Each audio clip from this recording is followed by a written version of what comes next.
من يهده الله فلا مضل له ومن يضلل فلا هادي له وأشهد أن لا إله إلا الله وحده لا شريك له وأشهد أن محمدا عبده ورسوله سبحانك لا علم لنا إلا ما علمتنا إنك أنت العليم الحكيم من عمل صالحا من ذكر أو أنثى وهو مؤمن فلنحيينه حياة طيبة وَلَنَجْزِيَنَّهُمْ أَجْرَهُمْ بِأَحْسَنِ مَا كَانُوا يَعْمَلُونَ۔ تمام قسم کی تعریفات، تمہیدات، تکبیرات اللہ تبارک و تعالیٰ کے لیے ہیں جو ہم سب کا خالق ہے، مالک، رازق، حاجت روا اور مشکل کشا ہے۔ درود و سلام ہو امام الانبیاء، سید الانبیاء، پاک بازوں کے امام جناب محمد الرسول اللہ صلی اللہ علیہ وآلہ وسلم پر۔ مغفرت و بخشش کی دعا نبی کریم صلی اللہ علیہ وآلہ وسلم کے پیارے صحابہ کرام، تابعین، تبع تابعین اور قیامت تک آنے والے توحید پرستوں کے لیے۔ سب سے پہلے تو میں اس مسجد کی انتظامیہ اور بالخصوص مبشر بھائی یا ان کے جو رفقاء جنہوں نے یہ ایک پروگرام رکھا ہے وہ مبارکباد کے مستحق ہیں کہ ایسے دور میں جہاں لوگ دین سے بالکل دور ہو رہے ہیں، وہاں اگر لوگ دین کی طرف لے کر آ رہے ہیں، یہ بہت بڑی نیکی ہے۔ یہ یقیناً جس طرح یہ بات ہے کہ اگر چاہے صرف 2 بندے ہی آتے لیکن سمجھ جاتے وہی 2 بندے ہی صدقہ جاریہ تھے۔ آپ دیکھیں نا، امام بخاری رحمہ اللہ تعالیٰ کا ایک نام ہے دنیا کے اندر، لیکن کیا کہا تھا استاد نے؟ ایک دن کہا تھا کہ میرا کوئی شاگرد اٹھے اور صحیح حدیث جمع کر دے۔ تو ایک کو بات سمجھ آ گئی، وہ اٹھا اور ایسی احادیث جمع کی۔ آج قرآن مجید کے بعد اگر صحیح ترین کتاب ہے اس دنیا پر وہ صحیح البخاری ہے، کہ اگر کسی ایک کو بھی بات سمجھ آ گئی تو ہمارے لیے یقیناً وہ صدقہ جاری ہے۔ ہمارا ادھر آنے کا مقصد، ہمارا یہ پروگرام کرنے کا مقصد پورا ہو چکا ہے۔ تو میں نے جو آیت کریمہ آپ کے سامنے تلاوت کی ہے، اللہ سبحانہ و تعالیٰ فرماتے ہیں کہ من عمل صالحا، کہ جو شخص بھی نیک عمل کرے، من ذکر او انثی، وہ مرد ہو یا عورت ہو، وہو مؤمن، لیکن شرط یہ ہے وہ ایماندار ہو، کہ کوئی بھی مومن چاہے مرد ہو یا چاہے عورت ہو نیک عمل کرے گی، فَلَنُحْيِيَنَّهُ حَيَاةً طَيِّبَةً، ہم یہ جو دنیا کی زندگی ہے یہ بھی اس کی پاکیزہ بنا دیں گے۔ کہ ہم یہ سمجھتے ہیں نا کہ دین پہ چلیں گے دنیا میں کیا ملے گا، دنیا میں غربت ملے گی، دنیا میں ہمارا آگے سوچ و فکر، ہمارے معاملات کیسے چلیں گے۔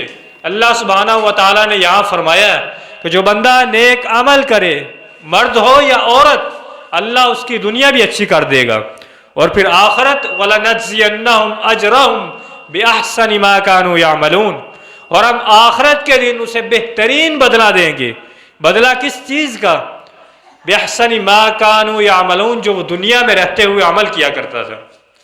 اور آج جو میں بتانا چاہتا ہوں، یہاں اللہ تعالیٰ نے ایک شرط لگائی ہے کہ شرط ضروری ہے کہ جس کو دنیا کی زندگی بھی اچھی ملے گی، آخرت کی زندگی بھی اچھی ملے گی، لیکن اس کے لیے ایک شرط لگائی ہے، اور شرط اگر نہ پائی جائے یہ انعامات نہیں ملیں گے۔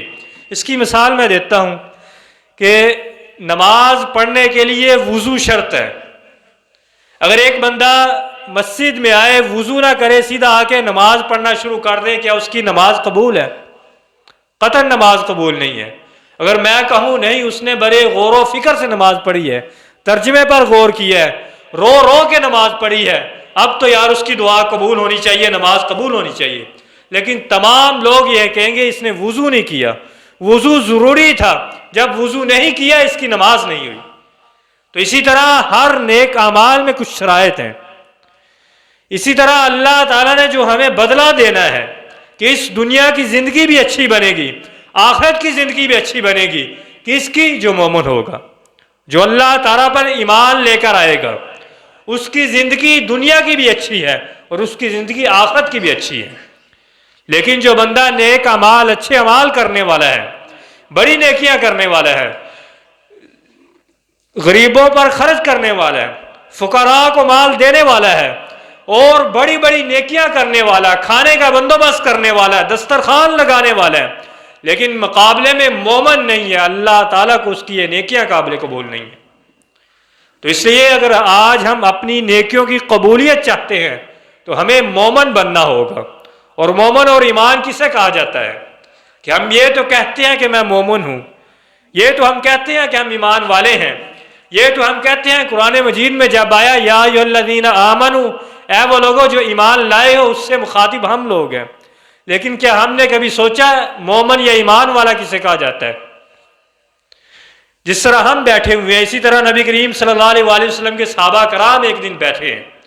صحیح مسلم کے اندر روایت ہے، اور راوی اس حدیث کو بیان کرنے والے امیر المؤمنین حضرت عمر بن خطاب رضی اللہ تعالیٰ عنہ کہتے ہیں کہ بینما نحن جلوس عند رسول اللہ صلی اللہ علیہ وآلہ وسلم ذات یوم، کہ ایک دن ہم نبی صلی اللہ علیہ وآلہ وسلم کے پاس بیٹھے ہوئے تھے۔ اور دیکھو صحابہ کرام کے لیے کتنا بڑا شرف ہے یہ کہ صحابہ، ہم کو اگر کسی کی صحبت نصیب ہوتی ہے، کسی مفتی کی، کسی بڑے عالم کی، یا کسی مسجد کے مولوی کی، یا اگر ہم اپنے لیے بڑا شرف سمجھتے ہیں کسی ایم این اے کی صحبت ملے، کسی ایم پی اے کی صحبت ملے، کسی وزیر اعظم کی صحبت ملے، لیکن صحابہ کرام کے مقام و مرتبہ کے کیا کہنے کہ وہ نبی صلی اللہ علیہ وآلہ وسلم کے ساتھ بیٹھنے والے تھے، نبی صلی اللہ علیہ وآلہ وسلم کی صحبت میں رہنے والے تھے۔ تو کیا فرمانے لگے کہ اس دوران ہم بیٹھے ہوئے ہیں، اذ طلع علینا رجل، کہ ہم پر ایک آدمی آتا ہے، اور آدمی کا حلیہ کیسا ہے کہ بالکل سفید لباس پہنا ہوا ہے، اور اس کے بال بھی بالکل سیاہ ہیں، اور اس پہ ہم کوئی سفر کے آثار بھی نہیں دیکھتے، کہ ہمیں یہ بھی معلوم نہیں ہو رہا کہ سفر کر کے دور سے آیا ہو۔ ظاہر ہے اگر اس علاقے کا نہیں ہے، اگر اس علاقے کا ہوتا تو صحابہ کرام پہچان جاتے، لیکن جب اس علاقے کا نہیں ہے، دور سے آیا، تو پھر علامت کیا تھی کہ اس پہ سفر کے آثار ہونے چاہیے تھے، لیکن حیرانگی کی بات تھی کہ اس پہ سفر کے بھی کوئی آثار نہیں۔ تو آ کے نبی صلی اللہ علیہ وآلہ وسلم کو کیا کہنے لگے، بلکہ نبی صلی اللہ علیہ وآلہ وسلم کے گھٹنوں کے ساتھ اپنے گھٹنے ملا کے بیٹھ گئے، اور اپنے ہاتھوں کو نبی صلی اللہ علیہ وآلہ وسلم کے اس جگہ پہ رکھ دیا، اور کیا کہا، یا محمد اخبرنی عن الاسلام، کہ اے محمد صلی اللہ علیہ وآلہ وسلم مجھے اسلام کی خبر دیجئے، اسلام کیا ہے؟ رسول اللہ صلی اللہ علیہ وآلہ وسلم نے کیا فرمایا کہ ان تشہد ان لا الہ الا اللہ وان محمد رسول اللہ، کہ تو یہ گواہی دے اللہ کے علاوہ کوئی معبود برحق نہیں ہے، اور محمد الرسول اللہ صلی اللہ علیہ وآلہ وسلم اللہ کے رسول ہیں، وتقیم الصلاۃ، نماز کو قائم کر، وتؤتی الزکوٰۃ، زکوٰۃ کو ادا کر، وتصوم رمضان، اور رمضان کے روزے رکھ، وتحج البیت ان استطعت الیہ سبیلا، اور اللہ کی طرف حج کر اگر تو طاقت رکھتا ہے۔ یہ اسلام ہے۔ تو وہ کیا کہنے لگا، کیا صدقت، کیا نبی آپ نے سچ فرمایا؟ صحابہ کرام کہتے ہیں ہم پریشان ہوئے کہ عجیب بندہ سوال خود کر رہا ہے، اور جب نبی فرما رہے ہیں تو کہہ رہا ہے کہ آپ نے ٹھیک کہا۔ تو پھر فرمایا اخبرنی عن الایمان، اور یہی بات بتلانا مقصود تھی، یہ سوال ہے، کیا نبی مجھے خبر دیجئے ایمان کسے کہا جاتا ہے، مومن کون ہے، ایمان والے کب بنتے ہیں لوگ؟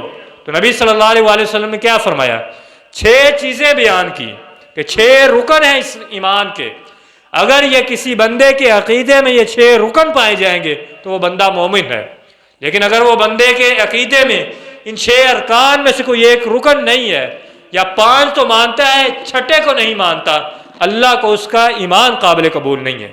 تو وہ 6 ارکان کیا ہیں؟ پہلے فرمایا ان تؤمن باللہ، سب سے پہلے کیا ہے کہ تو ایمان لا کس پر؟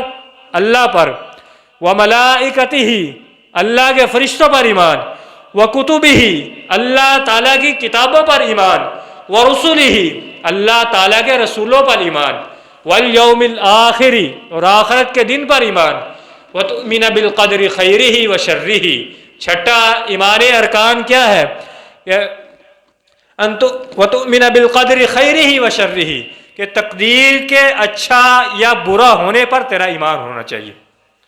اور یہ ایک تفصیلی گفتگو ہے کہ اس میں 6 ارکان پر بحث کی جائے۔ میں اس گفتگو میں صرف ان تؤمن باللہ، کہ اللہ تعالیٰ پر ایمان لے کر آؤ، اس کا مقصد کیا ہے، اس کا معنی کیا ہے۔ تو تو اس کے 4-5 چیزیں ہیں جس پر ایمان لانا ضروری ہے۔ سب سے پہلا ایمان یہ ہے کہ اللہ تعالیٰ کی ذات موجود ہے، اور یہ بات میں اس لیے کر رہا ہوں کہ آج ہمارے معاشرے میں ایسے فتنے پیدا ہو چکے ہیں جو نعوذ باللہ اللہ تعالیٰ کی ذات کا بھی انکار کرنے والے ہیں۔ وہ یہ کہتے ہیں کہ دنیا خود بخود بنی ہے، یا یہاں تک سائنس کا جو نظریہ آتا ہے کہ بندر سے انسان بنے، یہاں تک نظریہ آتا ہے بگ بینگ تھیوری کے نام سے کہ ایک دھماکہ ہوا، خود بخود انسان بننا شروع ہو گئے، سب چیزیں بننا شروع ہو گئی۔ اور آج بھی ہمارے مسلمان بعض لوگ ایسے ہیں جو نماز بھی پڑھنے والے ہیں، روزہ زکوٰۃ حج سب کچھ کرنے والے ہیں، لیکن اندر سے کہتے ہیں ہمارا اللہ پر ایمان نہیں ہے۔ اس کی وجہ کیا ہے کہ اللہ کا ایمان انہوں نے جانا نہیں ہے، کہ اس کا مطلب کیا تھا، کہ اللہ پر ایمان لے کر آنا، اس کے مطلب کو نہیں سمجھا۔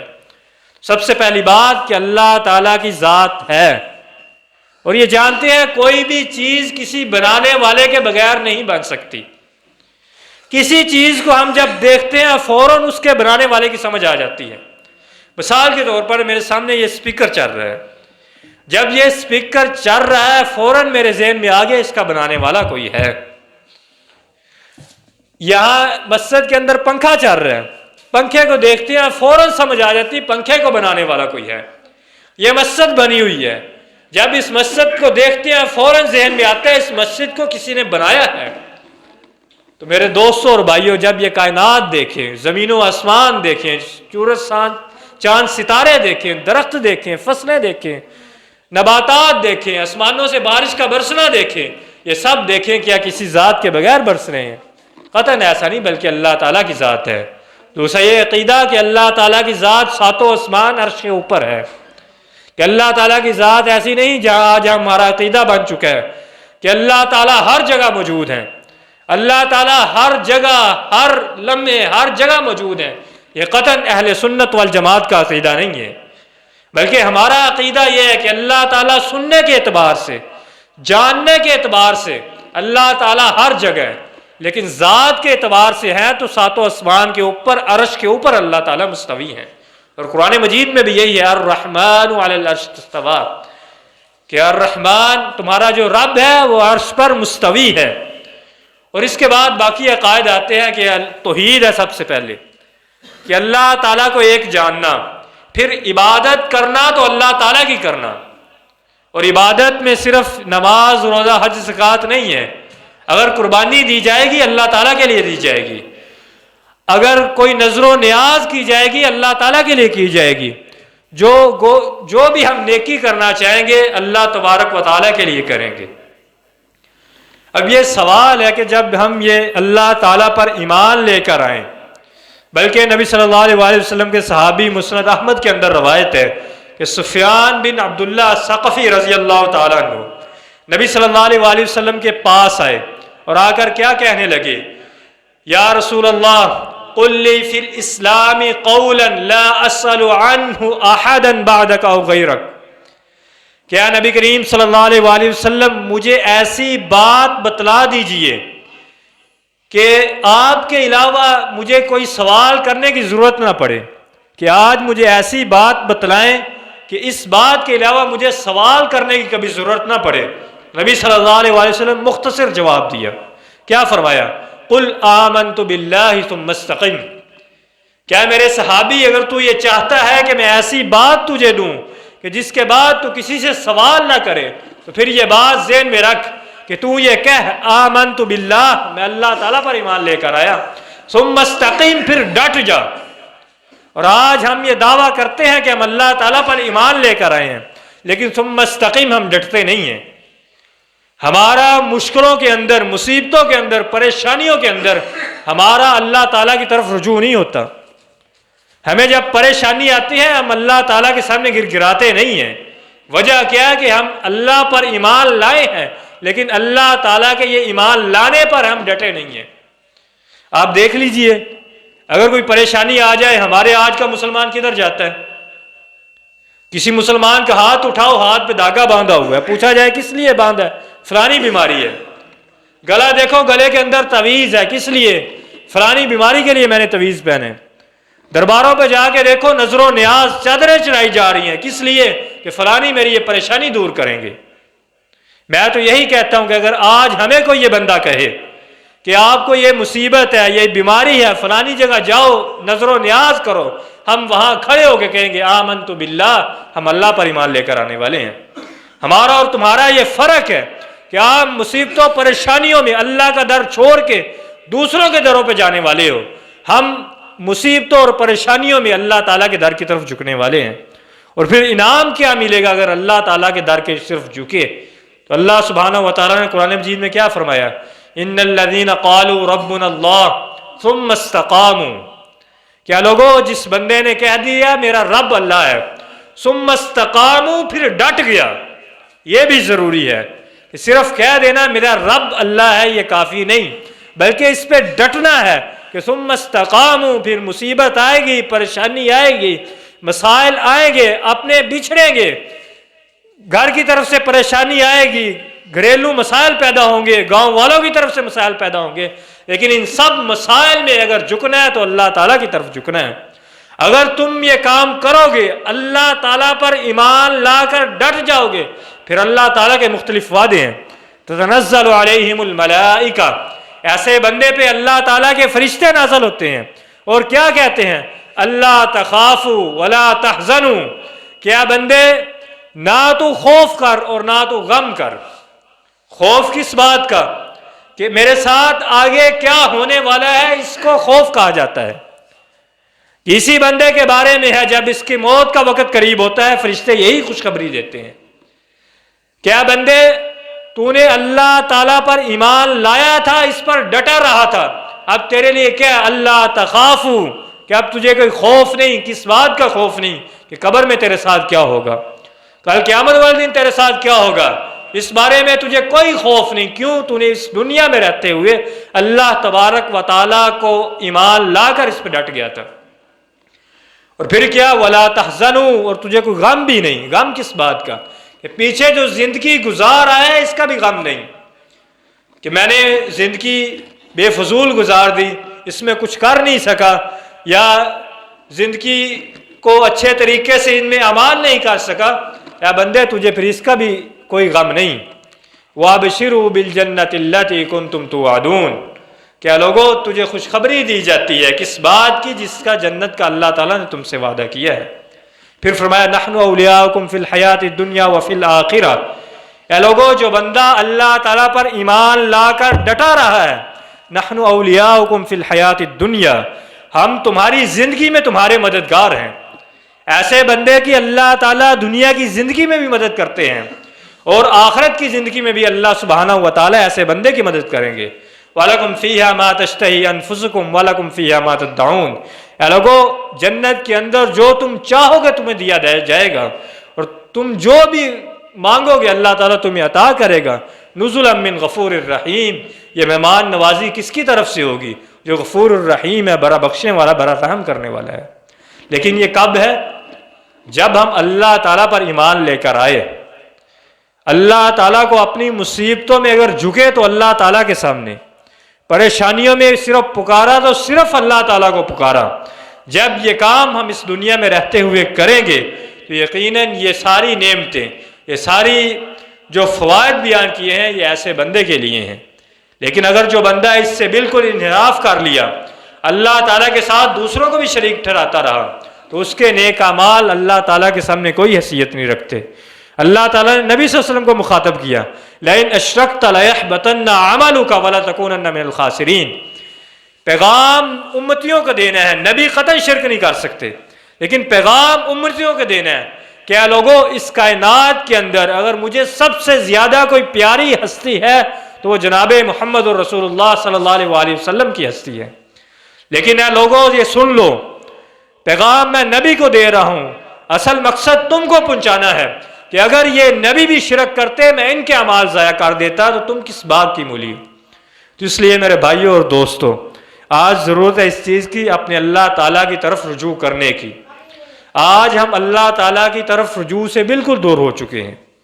آج ہم اپنے گھر والوں کی معرفت جانتے ہیں، ہم جانتے ہیں باپ کا مقام کیا ہے، ماں کا مقام کیا ہے، بھائی کا مقام کیا ہے، بہن کا مقام کیا ہے، بیوی کا مقام کیا ہے، استاد کا مقام کیا ہے، اپنے چچا کا مقام کیا ہے، اپنے ماموں کا مقام کیا ہے، سب کے مقام ہم جانتے ہیں، لیکن اگر ہم نے نہیں جانا تو اللہ سبحانہ و تعالیٰ کا مقام ہم نے نہیں جانا۔ کہ آپ نے دیکھا ہوگا بعض دفعہ اگر کسی سے اللہ تعالیٰ اس کا کوئی ماں باپ چھین لے یا کوئی نعمت چھین لے تو کیا کہتے ہیں کہ ہم تو لاوارث ہو گئے، ہم تو یتیم ہو گئے۔ مجھے یہ بتلاؤ، جس بندے کا یہ عقیدہ ہو کہ میرا رب اللہ تعالیٰ ہے، وہ شروع سے لے کر بے انتہا تک زندہ ہے، وہ میری مدد کرنے والا ہے، کیا وہ بندہ کبھی کہے گا میں لاوارث ہوں؟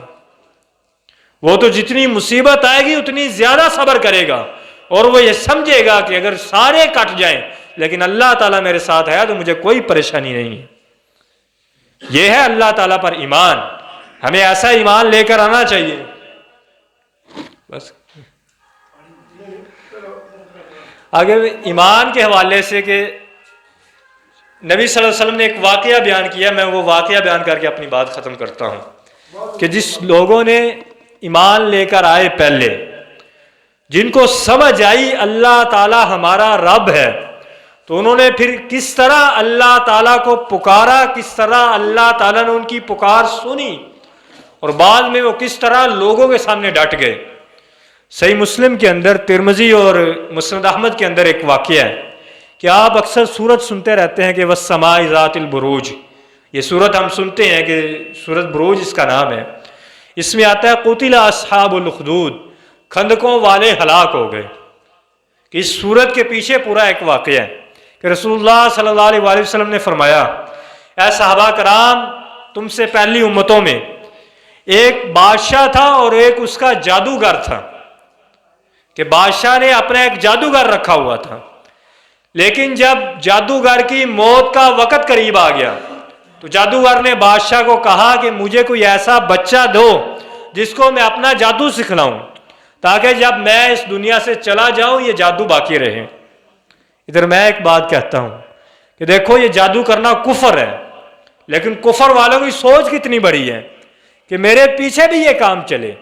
تو آج دینداروں کو بھی، اگر ہم دیندار ہیں، نماز روزہ والے ہیں، تو ہمیں بھی یہ سوچ کرنی چاہیے کہ اگر ہم اس دنیا سے جائیں پیچھے یہ کام ختم نہ ہو، پیچھے یہ کام چلتا رہنا چاہیے۔ اگر کافر یہ سوچ رکھتے ہیں تو مسلمانوں کو بالاولیٰ رکھنی چاہیے کہ ہمارے پیچھے یہ کام ہو۔ تو بادشاہ نے ایک بچے کی ذمہ داری لگائی کہ تم اس کے پاس جاؤ، اس سے جادو سیکھو۔ بچہ روزانہ اس جادوگر کے پاس جاتا ہے، جادو سیکھتا ہے، اور جب وہ جادوگر کے پاس جاتا ہے رستے میں ایک راہب کا گھر آتا ہے۔ راہب وہ یہ گرجا سمجھ لیجئے کہ اس وقت جو دین تھا وہ عیسیٰ علیہ السلام کا دین تھا، تو وہ عیسیٰ علیہ السلام کو ماننے والا، اللہ تعالیٰ پر ایمان رکھنے والا ایک راہب بیٹھا ہوا تھا، ایک دیندار بیٹھا ہوتا تھا۔ اور بچہ پہلے راہب کے پاس جاتا، پھر جادوگر کے پاس جاتا، اور جادوگر اسے مارتا کہ تو لیٹ کیوں آیا ہے۔ اس نے شکایت کی کہ اپنے یہ جو دینی عالم تھا اس کو بتایا کہ وہ تو مجھے جادوگر اس طرح مارنا شروع ہو گیا۔ تو اس نے کہا اگر تو جادوگر کے پاس لیٹ پہنچے تو کہو مجھے گھر سے لیٹ ہوئے، اور اگر گھر والے پوچھے تو کیوں لیٹ ہوا تو کہو جادوگر نے لیٹ کیا ہے۔ آخر کار وہ کچھ یہ دینی علم بھی سیکھتا رہا اور کچھ وہ جادوگر بھی سیکھتا رہا۔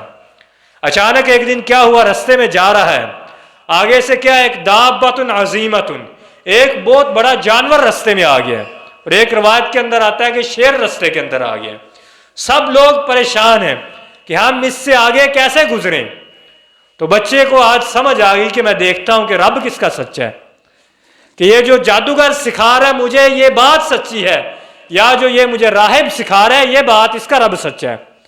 تو اس نے ایک پتھر اٹھایا اور کہا اے اللہ تعالیٰ اگر یہ تیرے نزدیک اس جادوگر کا دین، اس راہب کا جو دیندار ہے اس کا دین پسند ہے تو اس مصیبت کو ہم سے دور کر دے۔ یہ کہہ کر اس نے پتھر مارا، وہ جانور مر گیا، تمام لوگ رستہ کراس کر گئے۔ جب یہ بات بچے نے آ کے اپنے جو راہب تھا اس کو بتلائی تو راہب نے کہا بچے تیری آزمائش ہوگی، لیکن جب تو آزمایا جائے قائم رہنا اپنی بات پہ۔ تو اس طرح لوگوں کے ہاں یہ بات معروف ہوتی چلی گئی، اس کے پاس مادرزاد اندھے آتے، وہ دم کرتا اور اسے ٹھیک کر دیتا، لیکن وہ یہ کہتا تھا کہ میں دم کرتا ہوں، شفا دینے والا اللہ تعالیٰ کی ذات ہے۔ تو ایک بادشاہ کا وزیر تھا، اس کو بھی نبینا تھا، اس کو کوئی یعنی کہ نبینا وزیر تھا. ایک دن جب اس کو یہ پتہ چلا کہ بچہ اس طرح بھی بیماروں کو ٹھیک کرتا ہے تو وہ بھی بچے کے پاس آیا اور بچے کے پاس آ کے کہنے لگا میں نے سنا کہ تو بیماروں کو شفا کرتا ہے، مجھے بھی اس بیماری سے شفا دے دے. اس نے کہا کہ میری ایک شرط ہے، پہلی بات میں بیماری کو شفا نہیں دیتا، شفا دینے والا اللہ تعالیٰ کی ذات ہے. میری ایک شرط ہے، تو میرے رب پر ایمان لے آ، میں اللہ سے دعا کروں گا اللہ تعالیٰ تجھے صحت دے دے گا، تیری آنکھیں لٹا دے گا. اس نے کہا میں ایمان لاتا ہوں. بچے نے دعا کی، اللہ تعالیٰ نے اس کی آنکھیں لٹا دی. جب یہ وزیر بادشاہ کے پاس گیا، بادشاہ نے یہ دیکھا یہ معاملہ اس طرح ہے، تو اس نے کہا کیا وزیر یہ تیری آنکھیں کس نے لٹائی؟ وزیر نے کیا کہا؟ ربی، میرے رب نے. اور فوراً بادشاہ کہنے لگا کیا میرے علاوہ بھی تیرا کوئی رب ہے؟ تو وزیر نے کہا ہاں، ربی و ربک اللہ، میرا رب تو وہ ہے جو میرا رب بھی ہے اور جو تو رب کا دعویٰ کرنے والا ہے تیرا رب بھی ہے. تو بادشاہ کو بڑی یہ بات غصہ آیا اس بات پہ اور کہا کہ یہ اس کو مارنا شروع کیا اور کہا کہ بتلا تجھے یہ بات کیسے معلوم ہوئی؟ اس نے بچے کا نام لیا. بادشاہ نے بچے کو بھی مارنا شروع کیا اور اسے کہا کہ بتلا تجھے یہ بات کیسے معلوم ہوئی؟ اس نے یہ بات بتلائی کہ مجھے راہب نے بتلائی. بادشاہ نے راہب کو بھی جمع کیا، وزیر کو بھی بلایا اور کہا کہ اپنے دین اسلام سے پھر جاؤ ورنہ میں آپ کو یہیں مار دوں گا. انہوں نے کہا ہم جس پہ ایمان لے آئے ہم پھرنے والے نہیں ہیں. تو بادشاہ نے کہا کہ آرا رکھ کر ان دونوں کو اندر سے چیر دیا جائے اور ان دونوں کو وہاں چیر دیا گیا اور بچے کو کہا اپنے ایمان سے پھر جا. بچہ کہا تھا میں پھرنے والا نہیں ہوں. تو بادشاہ نے کیا کہا کہ اے میرے ساتھیوں، اے میرے سپاہیوں، اس بچے کو لے کر پہاڑ کی چوٹی پر لے جاؤ اور پہاڑ کی چوٹی پر لے جا کر اس سے پوچھنا اگر اپنے رب کا انکار کر دے چھوڑ دینا، ورنہ اگر انکار نہ کرے پہاڑ کی چوٹی سے نیچے پھینکنا، یہ مر جائے گا. بچے کو جب پھینکا جانے لگا تو بچے نے ایک الفاظ کہے تھے اللہم اکفنیہم بما شئت، کہ بچے کو یہ سمجھ آ گئی تھی کہ میں ایمان اللہ تعالیٰ پر لے کر آیا ہوں اور اللہ تعالیٰ کی ذات کس قدر اپنے بندوں کی مدد کرنے والی ہے. بچے نے کہا اے اللہ تو جیسے چاہتا ہے اس کو کافی ہو جا. کیا ہوا؟ پہاڑ ٹوٹا، وہ سب لوگ نیچے گر کر تباہ ہو گئے اور بچہ صحیح سلامت بادشاہ کے پاس آ گیا. اور دیکھ لیجئے بچہ کا کس قدر ایمان تھا. چاہتا تو گھر جا سکتا تھا نا کہ اپنی جان بچ گئی گھر چلا جائے، لیکن گھر نہیں گیا، دوبارہ بادشاہ کے پاس کہ جو تو رب کا دعویٰ کرنے والا ہے تجھے آج میں سکھلاتا ہوں. تو بادشاہ نے دیکھا بچہ واپس آ گیا، دوبارہ اپنے سپاہیوں کو بھیجا، جاؤ اس کو سمندر میں لے کر جاؤ، کشتی میں سوار کرو، جب درمیان میں پہنچ جاؤ اس کو کشتی سے دھکا دینا اور اس کو تباہ و برباد کر دینا، یہ بچہ ختم ہو جائے گا. یہی سپاہی جب اس بچے کو لے کر سمندر میں پہنچتے ہیں تو بچہ پھر وہی کہتا ہے کہ اللہم اکفنیہم بما شئت، اے اللہ تعالیٰ جو جیسے چاہتا ہے ان کو کافی ہو جا. وہ کشتی لڑکھڑاتی ہے، وہ سب سمندر میں ڈوبتے ہیں، یہ بچہ صحیح سلامت واپس آ جاتا ہے. کہ دیکھو یہ بچہ تھا لیکن سمجھ آ گئی تھی کہ میرا رب کیسا ہے، میں نے اللہ پر ایمان کیسا لے کر آنا ہے. پھر دوبارہ بادشاہ کے پاس آیا، پھر بادشاہ نے جب دیکھا زندہ پھر بچ گیا، پھر بادشاہ کو خود ہی بتلا لیا کہ تو کیسے مجھے مار سکتا ہے. کیا کہا بچے نے؟ کیا بادشاہ تجھے میں ایک طریقہ بتلاتا ہوں، وہ طریقہ تو اپنا لے میں مر جاؤں گا. تو بادشاہ نے کیا طریقہ؟ اس بچے نے کہا کہ تمام لوگوں کو ایک میدان میں جمع کرو اور جب تمام لوگوں کو جمع کر لو مجھے درخت کے ساتھ سولی پہ لٹکا دو اور مجھے لٹکا کر میرے جو یہ تیر کمان ہے ان سے ایک تیر لو، کمان میں ڈال لو.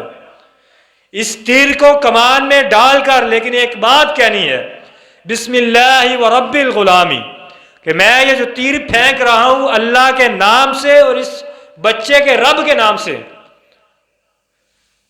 تو بادشاہ نے اسی طرح ہی کیا کہ ایک میدان سجایا، بچے کو سامنے لٹکایا، اس سے تیر لیا، کمان لی، تیر یہ کہہ کر بسم اللہ رب الغلامی کہہ کر تیر مارا.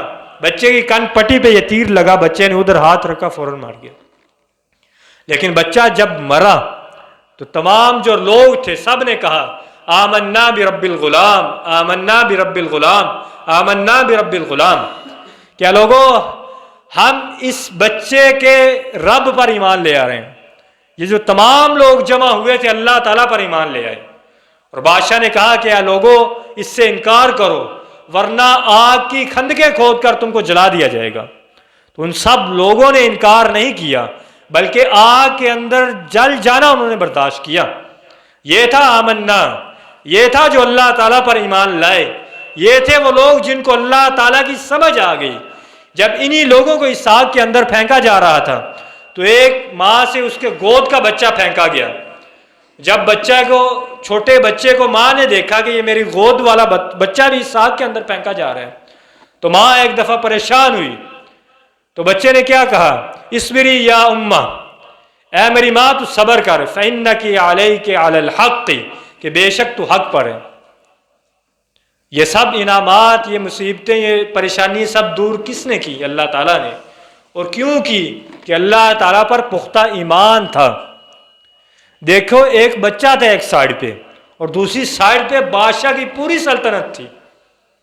اگر ہمارے جیسا ایمان ہوتا، ہمارے جیسا مومن اور جیسا ہم اللہ تعالیٰ پر ایمان لے کر آئے ہیں، ہم نے تو انکار کر بیٹھنا تھا، لیکن وہ بچہ تھا ڈٹ گیا۔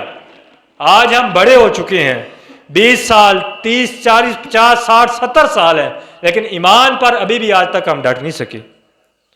اور جامعہ ترمذی کی روایت ہے کہ عمر فاروق رضی اللہ تعالیٰ عنہ کے دور کے اندر اسی بچے کی قبر کھودی گئی تو یہ بچہ نکلا اور فوراً جس طرح ہاتھ رکھ کے اس کو دفن کیا گیا تھا بالکل اسی طرح تھا۔ تو یہ اللہ تعالیٰ نے انعامات کیے، اس کی مدد کی، کس لیے؟ اس کو سمجھ آ گئی تھی میرا رب کیا ہے۔ آج بھی یہ گفتگو کرنے کا مقصد صرف یہ ہے کہ آپ کوئی بھی بات ذہن میں نہ رکھیں، صرف یہ جان لیں کہ اللہ تعالیٰ پر ایمان لائے ہیں، ہمارا رب کیسا ہے۔ اگر ہمیں یہ سمجھ آ گئی کہ ہمارا رب کیسا ہے، ہم دنیا اور آخرت میں انشاءاللہ کامیاب ہیں۔ کیونکہ قبر کے اندر اگر ہم نے کسی کو جواب دینا ہے تو اللہ تعالیٰ کو دینا ہے۔ قبر میں دنیا کے اندر تو لوگ ہمارے لیے آسانیاں پیدا کر سکتے ہیں، لیکن قبر کے اندر کوئی بھی آسانی پیدا نہیں کر سکتا سوائے اللہ تعالیٰ کے۔ قیامت کے اندر بھی کوئی بھی آسانیاں پیدا کر نہیں کر سکتا صرف اللہ تعالیٰ کے علاوہ۔ تو اس لیے آئیے آج ضرورت اس بات کی ہے کہ ہم اپنے اللہ تعالیٰ کی طرف روکیں، اللہ تعالیٰ کی طرف لوٹیں، اللہ تعالیٰ کے ساتھ اپنا ایمان مضبوط کریں اور اس طرح ایمان لے آئیں جس طرح اللہ تعالیٰ کو مطلوب و مقصود ہے۔ دعا کہ اللہ سبحانہ و تعالیٰ ہمیں صحیح ایمانوں میں دین پر چلنے والا بنائے، اور جو کچھ ہم نے اس پروگرام میں سنا ہے، جو علماء نے سنایا ہے، اللہ تعالیٰ اس پہ ہم سب کو عمل کرنے والا بنائے۔ دعا کہ جو پریشان ہے اللہ تعالیٰ ان کی پریشانیاں دور فرمائے، اور جو لوگ مصیبت میں ہیں اللہ تعالیٰ ان کی مصیبتیں دور فرمائے، اور جو لوگ توحید پرست تھے اس دنیا سے جا چکے ہیں اللہ تعالیٰ ان کی مغفرت فرمائے، اور اللہ تعالیٰ ہم کو زندہ رکھے تو ایمان پر زندہ رکھے، اور ہمیں موت آئے تو ایمان پر موت آئے، اور ہم جس طرح یہاں اکٹھے ہیں اللہ سبحانہ و تعالیٰ قادر ہے اس چیز پہ، یا اللہ تو اس چیز پہ قادر ہے، ہمیں جنت میں بھی اس طرح اکٹھا فرما، ہمیں کل قیامت کی سختیوں سے ہمیں محفوظ فرما، یا اللہ تعالیٰ ہمیں ان نیک لوگوں میں شامل فرما جن کو تو اپنے عرش کا سایہ نصیب کرے گا۔ بلکہ یا اللہ تعالیٰ ہم اس سے آگے بڑھ کر اور مانگتے ہیں کہ اللہ تعالیٰ ہم تجھے حساب نہیں دے سکتے، کہ ہم سے کوئی بڑا حساب مانگے ہم اس کو حساب نہیں دے سکتے، ہم کسی کے تحت کوئی کام کر رہے ہوں اگر وہ حساب مانگے ہم قطعاً حساب نہیں دے سکتے۔ یا اللہ تعالیٰ ہم تیرے سامنے کوئی حساب نہیں دے سکتے، ہمارے اندر اتنی طاقت نہیں ہے تیرے سامنے کھڑے ہو جائیں، حساب دینا تو دور کی بات، لیکن یا اللہ تعالیٰ پھر بھی ایمان ہے، پھر بھی امید ہے تجھ پر۔ تو نے ہی یہ بتلایا ہے کہ میری امت میں سے بعض خوش نصیب ایسے ہوں گے جو بغیر حساب کتاب کے جنتوں میں جائیں گے۔ یا اللہ تعالیٰ ہمیں ان نیک لوگوں میں شامل فرما دے، یا اللہ تعالیٰ ہمیں ان خوش نصیبوں میں شامل فرما دے۔ یا اللہ تعالیٰ جو سنا جو سنایا جو خاصاً تیری رضا کے لیے تھا، اللہ تعالیٰ اسے اپنی بارگاہ الہی میں قبول فرما، اور جو بھی گفتگو کی اگر اس میں کوئی کمی کوتاہی ہے وہ یقیناً میری اور شیطان کی طرف سے ہے، اور اگر اس میں کوئی اچھی بات نکلی ہے اس میں میرا کوئی کمال نہیں ہے، یہ صرف کمال ہے تو اللہ سبحانہ و تعالیٰ کا کمال ہے۔ سبحانک اللہم و بحمدک اشہد ان لا الہ الا انت استغفرک و اتوب الیک۔